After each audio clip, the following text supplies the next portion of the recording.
সরকারের প্ল্যান রয়েছে 2030-এর মধ্যে 2000 মেগাওয়াট সোলার এনার্জির বিদ্যুৎ উৎপাদন করতে হবে। এতে যেমনিভাবে আমরা সাশ্রয় পাবো, তেমনিভাবে আমাদের পরনির্ভরশীলতা কমে যাবে। এবার দেখেছো তো তেল ক্রাইসিস হয়েছে, যুদ্ধ লেগেছে মিডল ইস্টে, আমাদের এখানে তেলের অভাব পড়েছে।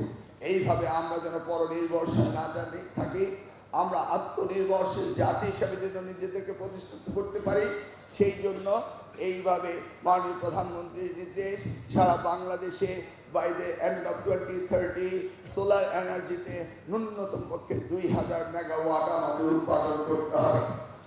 ওপেক্স পদ্ধতিতে এই যাত্রা শুরু হয়েছে তোমাদের মডেল স্কুল থেকে, এবং সারা বাংলাদেশের প্রত্যেকটি স্কুল কলেজে আমরা সোলার এনার্জি দিয়ে কাজ করব এবং পরনির্ভরশীলতা আমরা কমাবো। এই জন্যে এই প্রোগ্রামটি আয়োজন করেছে।